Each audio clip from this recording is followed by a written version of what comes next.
Katt Williams is reportedly shedding light on what he believes is the real reason behind Drake's attack on Jay-Z. And if his claims about what's happening behind the scenes are true, they could completely change how fans view this growing rap war. On his new album Iceman, Drake took aim at several people, but Jay-Z was the most notable target. These weren't random shots or passing jabs. The attacks were deliberate and spread across tracks like Janice St. Few, Whisper My Name, and Make Them Pay. Throughout the project, Drake questions the influence of rap's billionaire icon and makes it clear that he no longer seeks validation from the culture's old guard. That's significant because, for a long time, Drake did seek that validation. The two performed together, moved in the same circles, and were regularly seen courtside or backstage at major events. Then came the biggest moment of the night at the Roots picnic. Jay-Z fired back at Drake without even mentioning his name. During a freestyle, he rapped, "The jig is up, I'm up 10. Wrong chart, champ. You got to look up again." That line wasn't improvised. It was a direct response to Drake's Iceman track Janice St. Few. Jay heard it, sat with it, and then chose a stage in front of thousands of people to answer. Just minutes into his performance, after Javi Baby, Jay launched into a 4-minute freestyle. "Them crackers got your publishing, gangster. Go talk tough to them. Don't talk success to me," he rapped. In a single night, Jay-Z confirmed what the rap world had been whispering ever since Iceman dropped. There was real tension between these two men. Not the kind of feud that plays out on social media, but something deeper.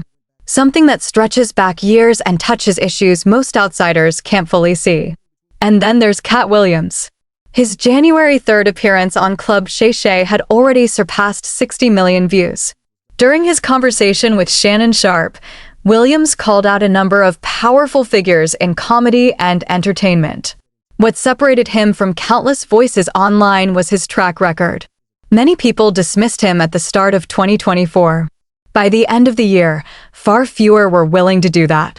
Williams famously said that all of these deviants are catching hell in 2024, a statement that took on new meaning as scandals involving major public figures continued to emerge. After the interview, Williams openly acknowledged potential risks to his own safety. He believed he had turned Hollywood upside down with his comments and repeatedly insisted that hidden truths would eventually be exposed.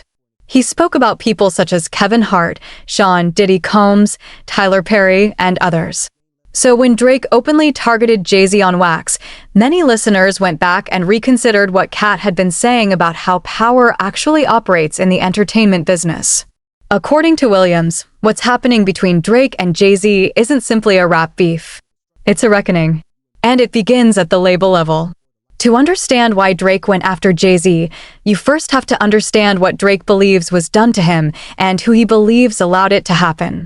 In January 2025, Drake sued UMG, accusing the label of promoting Kendrick Lamar's Not Like Us in a way that conveyed what he described as a false allegation that he was a criminal and a pedophile. That lawsuit, along with everything Drake has said publicly since, helps explain why Jay-Z's name keeps entering the conversation. Drake doesn't view Not Like Us as simply Kendrick doing Kendrick. He believes the machine surrounding Kendrick was mobilized against him. At the top of that machine sits Lucian Grange, CEO of Universal Music Group. But there's another layer beneath Grange that Drake has never formally named in court documents. That's where Jay-Z enters the picture. Drake's lawsuit alleged that Grange publicly celebrated Lamar's Record of the Year victory for Not Like Us at the Grammy Awards and played a significant role in efforts that damaged Drake's brand and bargaining position ahead of future contract negotiations. In other words, Drake is alleging under oath that his own label deliberately harmed his reputation to gain leverage. That's not fan speculation. That's a legal claim. Back in 2021, Drake reportedly re-signed with UMG in a massive deal covering music rights, publishing, merchandise, and visual projects. Industry insiders described it as a LeBron-sized agreement. Reports suggested the package included roughly $400 million in advances and obligations tied to a specific number of album releases before Drake could regain greater control over his catalog. Court filings show that Drake sought extensive documentation from UMG, including communications regarding the renegotiation or anticipated renegotiation of his contract. He wasn't simply venting. He was building a case. At the center of that case is the belief that powerful people within the label structure had both the motive and the ability to allow a song attacking his reputation to flourish and then celebrate its success. On August 12, 2025, Drake's legal team filed motions accusing UMG of shielding Lucian Grange from scrutiny despite what they described as his direct involvement in promoting the disputed recording. The filings argued that UMG changed its position regarding Grange's involvement while failing to properly examine his communications. Drake's attorneys emphasized that Grange was not a distant executive, but someone physically present at the Grammy Awards celebrating alongside Lamar's team. Interestingly, Katt Williams has been describing a similar dynamic for years, just in very different language.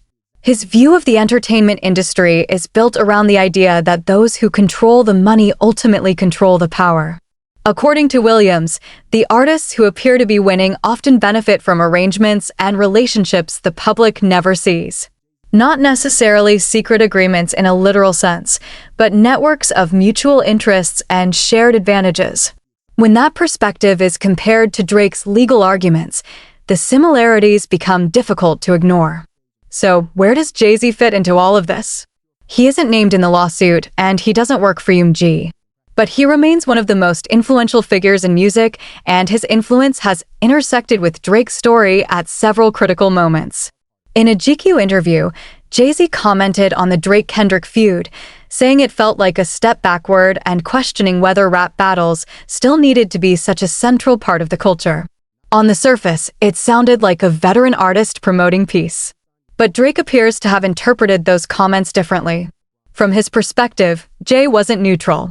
When one of the biggest rap conflicts in modern history unfolded, Jay-Z didn't defend him. Instead, he described the situation as harmful to the culture. Meanwhile, Kendrick Lamar continued receiving opportunities connected to some of the industry's most powerful institutions. When Kendrick was announced as the headliner for the February 2025 Super Bowl halftime show, many noted that Roc Nation maintained a long-standing partnership with the NFL regarding the event. From Drake's viewpoint, people who should have remained impartial seemed to be moving in the same direction. The lyrics on Iceman read like a criticism of veteran artists who benefited from an era Drake helped dominate but remained distant when controversy arrived. That is essentially Drake's accusation toward Jay-Z. The message is simple. When support mattered, you looked away. Jay-Z responded at the Roots picnic by attacking Drake's contract situation directly. Them crackers got your publishing checks. Go talk tough to them. Don't talk success to me. You workers in perpetuity is how your contract is worded. The line hit a nerve because it touched the exact issues Drake has been publicly fighting over for years. Publishing. Ownership. Leverage. Jay wasn't simply responding to a diss record. He was pressing on Drake's deepest frustration. The implication was clear. You're targeting the wrong person. Your real battle is with the label. That's where the story becomes darker. Before the Roots picnic, Jay-Z had publicly questioned whether battles like Drake versus Kendrick were healthy for the culture. Then he stepped onto a stage and delivered 4 minutes of direct attacks aimed at Drake, Kanye West, Nicki Minaj, and others. Talking about peace is one thing. Practicing it is another. From Katt Williams' perspective, the real issue isn't the diss tracks themselves. It's that the people closest to power were never truly on Drake's side. They were always positioning, always protecting their interests. And this becomes even more significant when viewed through the structure of Drake's UMG deal. According to hip-hop analyst Dalton Higgins, the release of multiple albums may have been tied to contractual obligations. Higgins suggested that Drake's legal fight with UMG and his frustration with Lucian Grange help explain the strategy behind the releases. Many fans began speculating that Drake was deliberately fulfilling remaining album commitments in order to exit the agreement and potentially pursue independence or a new arrangement elsewhere. Viewed through that lens, the Iceman trilogy becomes more than a musical project. It becomes a business move, a way to satisfy obligations while dominating the conversation. On B's on the Table with 21 Savage, Drake raps, "I'm fighting the man, not suing the rapper. You boys is not listening." The line reinforces his argument that his true opponent isn't Kendrick Lamar. It's the system around him. Now consider that alongside Katt Williams' broader message. Williams has repeatedly spoken about what he describes as the darker side of entertainment, where success is determined not only by talent, but by who controls the infrastructure surrounding artists. Following the viral success of his Club Shay Shay interview, many jokingly claimed that Williams had opened a portal because so many controversies seemed to emerge afterward. Williams argued that society had entered an era where truths could no longer remain hidden. His language often ventured into conspiracy territory, but stripped of those elements, his central argument was straightforward: powerful interests influence outcomes behind the scenes. That's remarkably similar to what Drake's legal team has been arguing. They claim UMG used its influence and leverage against him. Williams simply describes the same dynamic in broader terms. Drake's lawsuit alleged that UMG promoted Kendrick's diss track in ways that harmed his reputation and weakened his negotiating position.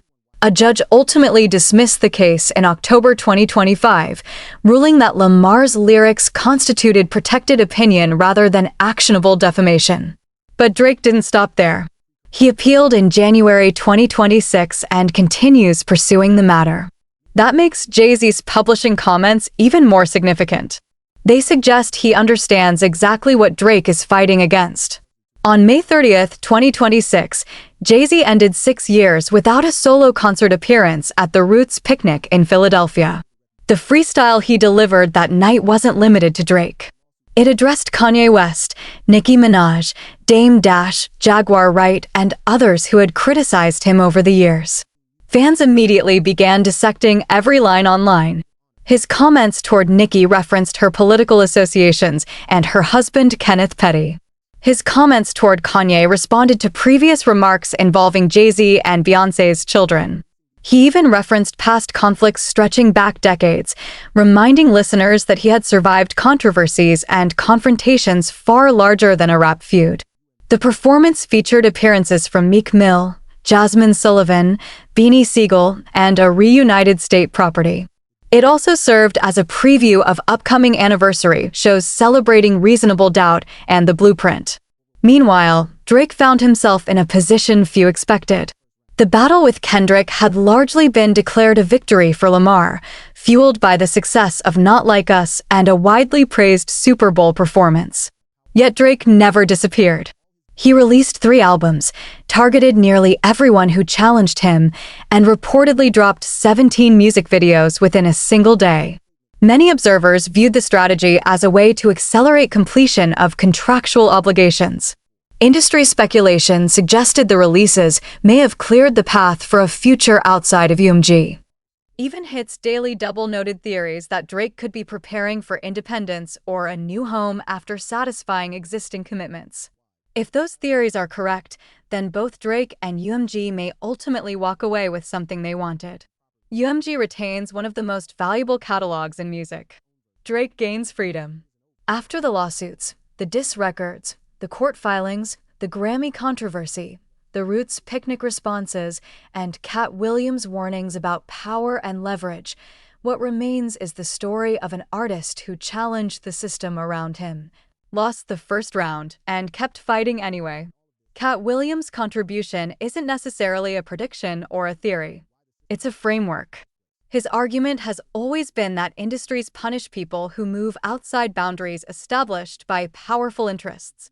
And in Drake's case, that may be exactly what happened.